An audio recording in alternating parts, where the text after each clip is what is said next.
बलदेव तो भोग लेते थे पर वो भागते नहीं थे, फिर तो वो सब अंत में त्याग देते थे तो वो देवलोक में चले जाते थे। ये सनातन नियम अपने यहाँ पर चले आ रहे हैं। इनके बाद वो फिर श्री कृष्ण, जरासंध और बलराम हुए थे। ये अंत में नौवे वासुदेव और बलदेव हुए। सबसे पहले वासुदेव इस 24 के भगवान महावीर स्वामी स्वयं हुए हैं। वो त्रिपुरुष नाम के वासुदेव थे। इस 24 के भरत क्षेत्र में सबसे पहले वासुदेव। लेकिन कर्म सत्ता किसी को नहीं छोड़ती, वो भी मर करके 7वें नरक में गए। भगवान महावीर स्वामी के 27 भव के अंदर 2 भव नरक के और एक तिर्यंच गति का। त्रिपुरुष वासुदेव बन गए। तीसरा भव, पहले भव में मरीचि बने, मरीचि के बाद देवलोक में गए, देवलोक में से आकर के त्रिपुरुष नाम के वासुदेव बने और वासुदेव बन करके 7वें नरक में। और 7वें नरक में से कभी भी मनुष्य कोई नहीं बन सकता, यह भी एक नियम है। 7वें नरक से डायरेक्ट कोई मनुष्य लोक में नहीं आ सकता। जो एक बार 7वें नरक में गया उसको वहां का आयुष्य पूरा करके उससे तिर्यंच गति में जाना पड़ेगा। और तिर्यंच गति में से जैसे आपके यहाँ पर होती है ना ट्रेन के रास्ते, आप मान लो कि वेस्टर्न लाइन में जाना है तो आप सीधे यहाँ से बॉम्बे सेंट्रल ग्रैंड रोड से चले जाओगे। लेकिन आपको सेंट्रल लाइन में जाना होगा तो फिर आपको दादर से चेंज करना पड़ेगा। तो रास्ता है लेकिन आपकी ट्रेन डायरेक्ट नहीं जाएगी तो आप दादर से चेंज करोगे।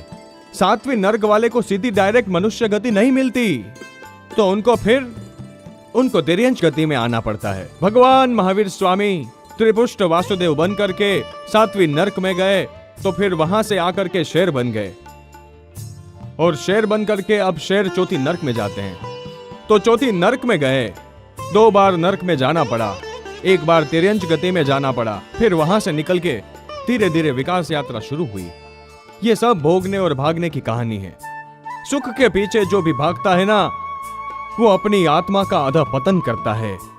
सुख के पीछे भागने वाला कभी भी संसार के अंदर आत्मा का कल्याण नहीं कर सकता है। बस वो डूबता ही रहता है, डूबता ही रहता है जब तक वो भागने की मोह नहीं छोड़ता है। और इसीलिए ज्ञानी भगवंत बताते हैं कि भाई ये सब छोड़ो, ये सुख की बुतावल जो अंदर में भरी है वो निकालो। इसकी जगह भोग लिया ठीक है, पुण्य के उदय से मिल गया, भोग रहे हैं, लेकिन उसको गलत समझो। मार्ग तो त्याग का ही श्रेष्ठ है। इस भोग में से, विषय भोगों में से ही छूटना ही हमारा लक्ष्य होना चाहिए। और इसी की कहानी ये रामायण कह रही है। जो छूट गए वो अपनी आत्मा का कल्याण कर गए। और दोनों से सीखने को मिलता है। भोगने वाले, भागने वाले, त्यागने वाले।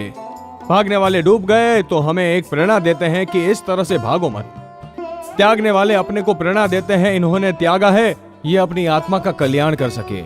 इतनी खून की होलियां खेली, युद्ध लड़े, पाप किए, कर्म बांधे, लेकिन फिर भी त्यागने के बाद एकदम आत्म कल्याण की राह पकड़ ली। बस यही एक जीवन की कहानी, हमको एक आदर्श, हम अपने जीवन के अंदर ये प्रेरणा लें। हमने तो अपने जीवन का एक लक्ष्य बना लिया है कि बस हाउ टू मेक मनी, अपन ज्यादा से ज्यादा पैसा कमाएं, ज्यादा से ज्यादा सुख भोगे, ज्यादा से ज्यादा नाम कमा लें। अरे भैया, ये नाम और दाम, ये शोहरत, ये रौनक, ये सब पल भर का तमाशा है और कुछ भी नहीं। इसका गुमान भी मत करो, इसके पीछे भागो भी मत। पुण्य से मिल गया तो ठीक है, लेकिन इसकी चाह मत रखो। इसकी चाह जो रखता है वो इस जीवन के अंदर विनाश का रास्ता खोल देता है। उसी की कहानी रामायण कहती है, उसी की बात इस रामायण में समाई है। तो इधर ये लोग आए, अश्नि वेग को लगा एकदम कि मेरे बेटे का खून, उसके अंदर भी बहुत रोष आया और उसने आकर के खूंखार युद्ध कर लिया और अंधक को मार डाला। अंधक की वजह से ये लोग भी घबरा गए और पाताल लंका में फिर भर गए, चले गए। इधर फिर राज्य पर अपने आदमी को बिठा दिया। इनका एक विद्याधर लंका का राज्य संभाले। लेकिन अब क्या होता है कि जैसे शेर शिकार करने के बाद गुफा में जाके शांत हो जाता है, अश्निवेग का रोष अंधक के ऊपर था, अंधक को मार डाला, उसका गुस्सा शांत हो गया। अश्निवेग को भी यह विचार आ जाता है, हत्याएं की, खून की होलियां खेली, लेकिन इन रामायण के अंदर यह इतिहास कि ये सब कम्मेसुरा और धम्मेसुरा, कम्मेसुरा भी होते थे और एक नियम है कि कम्मेसुरा तो धम्मेसुरा तो फिर होते थे, तो कहीं मिल जाना चाहिए उनको, कोई निमित्त मिलना चाहिए, तो वो धम्मेसुरा भी हो जाते हैं। आप देखो, वालिया लुटारा ही वाल्मीकि ऋषि बन गया था, महाकामी तुलसीदास संत तुलसीदास बन गए, महामूर्ख कालिदास महाकवि कालिदास बन गए। नहीं तो तुलसीदास पहले कब महान थे और वाल्मीकि पहले कब इंसान थे, न जाने कब कैसे चोट लग गई, वरना कालिदास भी पहले कब विद्वान थे। ये तो सब बाद में सबके नाम हो गए, तो ऐसे इतिहास में हैं। तो ये सब कम्मेसुरा और फिर धम्मेसुरा, अपने हरिभद्र सूरी की बात आती है। 10 वैकालिक के रचयिता स्वयंभव सूरी महाराज की बात आती है। गौतम स्वामी की ही देखो, गौतम स्वामी भगवान को कितनी गालियां देते थे, लेकिन बाद में लब्धि के भंडार वही गौतम स्वामी हुए। 50,000 शिष्यों के गुरु वो गौतम स्वामी हुए। इंद्रभूति के रूप में गौतम स्वामी ने अज्ञानतावश भगवान महावीर स्वामी को गालियां दी, अपशब्द कहे, लेकिन जैसे ही भगवान के पास पहुंचे, भगवान ने कहा आओ गौतम, बड़े ही प्रेम से उनको आवकारा, वेलकम किया, उनको बुलाया और उनकी शंकाओं का समाधान किया। गौतम स्वामी सरेंडर हो गए। फिर गौतम स्वामी में जो विवेक आया है, भगवान का बड़ा बोल झिलने की, भगवान के सामने अपनी इच्छा भी नहीं बतानी, भगवान का आदेश और मेरी इच्छा। भगवान ने कहा गौतम ऐसा कर, तहत्ती। भगवान ने कहा गौतम वहां जा, तहत्ती। ऐसी ही भगवान के प्रति भक्ति से अनंत लब्धियां हासिल कर ली। तो ये कम्मेसुरा ही धम्मेसुरा होता है। वालिया लुटारा था, वो वाल्मीकि ऋषि बने। डाकू था, चोर था, रामायण के रचयिता बने वाल्मीकि। और तुलसीदास जी को देखो कैसा कामी, एक दिन भी अपनी पत्नी का वियोग नहीं सह सके। घर आए, देखा पत्नी मायके चली गई है, बोले कब गई, वो तो आज गई, मैं जाऊंगा, अभी उसे मिलूंगा, मैं अभी नहीं रह सकता उसके बिना। निकल गए। उसके गांव के अंदर बारिश हो रही थी, पूर आ गया था, अब कैसे तैर के जाऊं। वहां लाश पड़ी थी, लाश को लकड़ा समझ लिया, उसको पकड़ लिया। घर पर गया तो घर पे दरवाजा बंद। आधी रात को पहुंचा, दरवाजा बंद। पीछे देखा तो कोई डोरा लटक रहा है, कोई रस्सा, पर वो रस्सा नहीं था, वो तो बड़ा काला नाग था। उस नाग को पकड़ के चढ़ गया रस्सी समझ के, क्योंकि दिख रही थी वो रत्नमाला। कामी तुलसीदास की नजर में रत्नमाला उसकी पत्नी दिख रही थी। मुझे तो बस मेरी पत्नी के पास जाना है, बस अभी। तो वो कामी तुलसीदास रात को उसके पास पहुंचता है। पत्नी रत्नमाला कहती है कि आप अभी आए कैसे? तो वो बोले रस्सा लटक रहा था, उसको पकड़ के आ गया। उसने देखा तो बाहर कोई रस्सा नहीं था, जाके देखा तो वो सांप लटक रहा था। अरे बाप रे, और आज तो नदी में बाढ़ आई है। तो बोला लकड़ा मिल गया था, लकड़ा नहीं था वहाँ, जाके देखा तो लाश थी, लाश को पकड़कर तैर के आ गए थे। ये काम वासना। और उस वक्त रत्नमाला की चोट लग गई और कम्मेसुरा ही धम्मेसुरा बन गया। चोट लगना चाहिए बस, जीवन का टर्निंग पॉइंट आता है। तुलसीदास को रत्नमाला ने कहा जैसो प्यार हराम में, हराम यानी कि हड्डियां, ये शरीर, मांस, चमड़ियां इनके अंदर। तो कहा कि जैसा प्रेम हराम में वैसा हरि में होए, जैसो प्रेम हराम में वैसो हरि में होए। चला जाए बैकुंठ में पल्ला ना पकड़े कोई। और चोट लग गई कामी तुलसीदास को। उसने कहा आप मेरे पीछे ऐसे पागल हो, शरीर के पीछे, मेरी इस काया के पीछे? अरे जितना प्रेम मुझसे करते हो उतना ही भगवान से किया होता तो बैकुंठ में चले गए होते। तुलसीदास ने कहा तेरी बात सही है। उसी वक्त चले गए और फिर कामी तुलसीदास में से संत तुलसीदास बन गए। अब अश्निवेग राजा ने भी खूंखार युद्ध खेला, लेकिन उसको पश्चाताप हुआ, मैंने गलत किया, मेरा बेटा चला गया था, अब मेरे बेटे के खूनी को मार के बदला लिया, पर उससे मेरा बेटा तो मुझे नहीं मिला और किसी के बेटे को मैंने मारा। उन्होंने कितने कर्म बांधे, ये उसको विचार आया और उसने कोई गुरु भगवान के पास जाकर दीक्षा ले ली। अश्निवेग ने दीक्षा ली और सहस्त्रार नाम के राजकुमार को राजगादी दे दी और दीक्षा लेकर के साधना में लग करके केवल ज्ञान पा करके वो भी मोक्ष में गए। देखो कम्मेसुरा ही धम्मेसुरा। अर्जुन माली ने 6 महीने तक खून किए और 6 महीने के बाद अर्जुन माली भी केवल ज्ञान पाकर के मोक्ष में चला गया। जैन दर्शन की यही एक विशेषता है। यहां पाप को गलत बताया गया है, पापी को गलत नहीं कहा।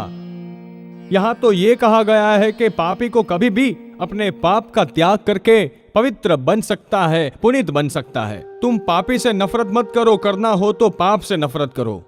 गलत इंसान आपको आज दिख रहा है, हो सकता है कि आप उसकी बुराइयां करते रहेंगे, आप गलत हो जाएंगे।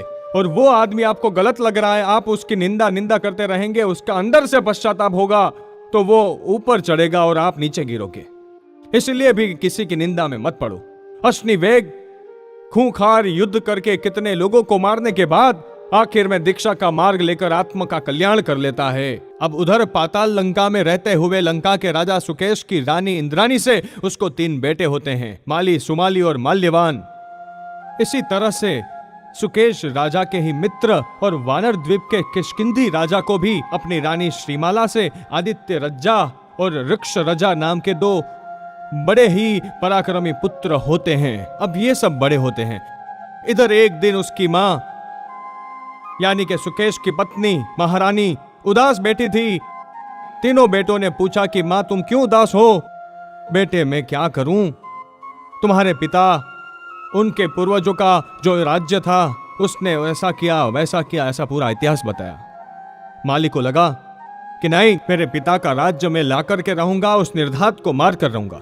तो वापस सब लोग इकट्ठे होते हैं और फिर युद्ध करते हैं और उस लंका के राजा निर्घात को मार डालते हैं और अपना राज्य हथिया लेते हैं। लंका का राज्य वापस हासिल कर लिया। लेकिन इधर क्या होता है, थोड़े दिन राज कर लो, ये सब पल भर की शोहरत होती है, थोड़े दिन की, थोड़े समय के लिए उछल लो कूद लो। वो कहा है कि उछल लो कूद लो जब तक है जोर नलियों में।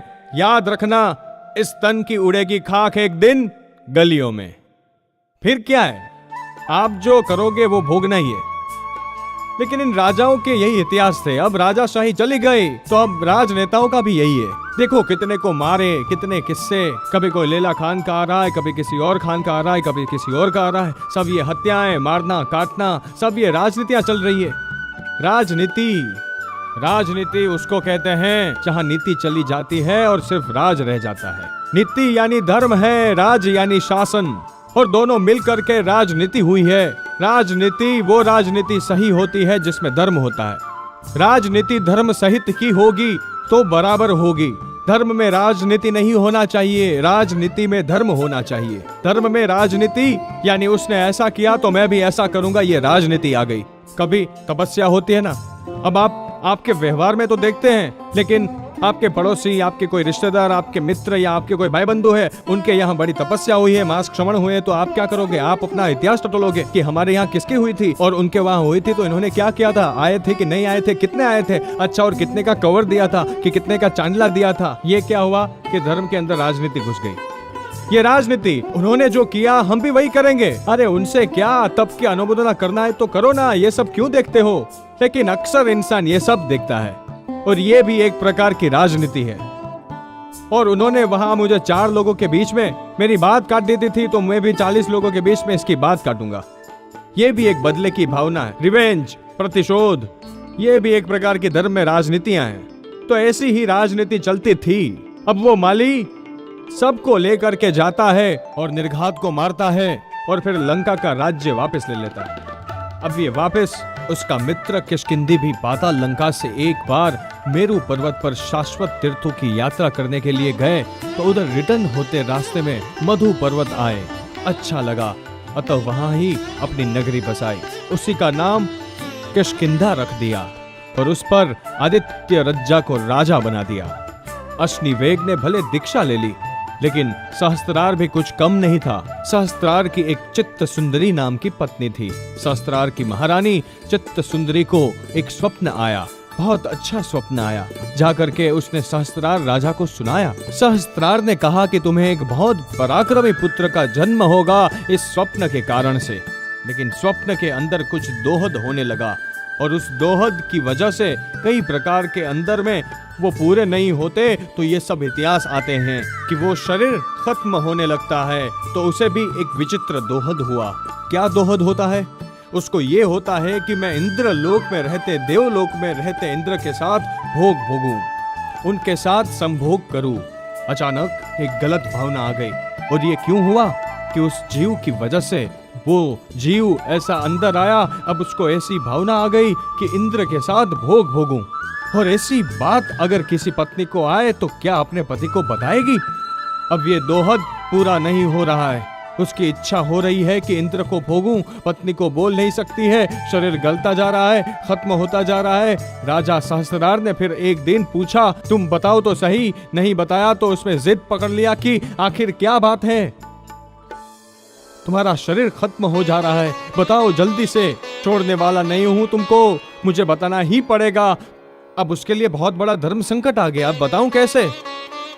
वो कौन पति दूसरे के साथ अपनी पत्नी को भोगने देगा?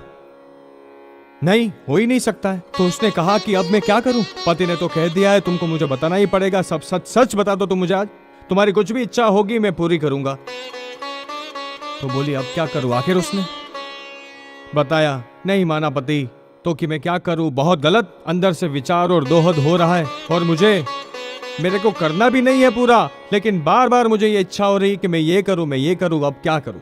मैं धर्म संकट में फंस गई हूं, तो कि बताओ ना क्या है। तो उसने जा करके आखिर में कहा कि मुझे इंद्र लोक के इंद्र से भोग भोगने की यानी शारीरिक संबंध करने की इच्छा है, वो इच्छा हो रही है मुझे। अब आप सोच लो कि ये सुनकर के क्या हुआ होगा, सहस्त्रार पर क्या हुआ होगा। लेकिन चित्त सुंदरी जैसे ही सहस्त्रार को ये बात कहती है, अब सहस्त्रार को क्या हुआ होगा? अब क्या होता है, इधर सहस्त्रार की पत्नी चित्र सुंदरी को ऐसा दोहद हुआ। बहुत पूछने के बाद जब उसने बताया तो विशिष्टताएं देखिए, सहस्त्रार जरा विवेकी थे, बड़ा ही समझदार राजा था। वैसे ये सब विद्याधर राजा थे। बोले कि ठीक है, इसकी इच्छा है ना, कर दो पूरी। करना कैसे है वो मेरे हाथ में है, मैं खुद ही इंद्र का रूप बना लूंगा। मन में फौरन उसने सोच लिया, इंद्र कहां से मिलेगा, इंद्र कहां से आएगा? और इसको समझाना, इसको यूं लगेगा कि इंद्र विद्या शक्ति इनके पास होती थी, और विद्या की शक्ति से अनेक प्रकार के रूप भी बना सकते थे, जहां जाना वो जा भी सकते थे। ये सारी शक्तियां होती थी इन लोगों में। ये वानर कुल की बात है, ये जो हुआ है सहस्त्रार, ये वानर कुल का है। ये हनुमान जी की परंपरा वाला, हनुमान जी का कैसे जन्म होता है ये बात इसमें आएगी। तो सहस्त्रार राजा ने सोचा, मेरी पत्नी है ना, उसने गलत ढंग से इस बात को नहीं की कि तू कैसे सोच सकती है, कैसे होगा, तू कितनी बेकार औरत है, कुछ भी नहीं, कोई बात नहीं, तू चिंता मत कर, हो जाएगा। उसको कह दिया जाओ आराम करो। इधर इसने सहस्त्रार ने इंद्र का रूप बनाया शक्ति से, और शक्ति से इंद्र का रूप बना करके उसके अंतःपुर में पहुंच गया।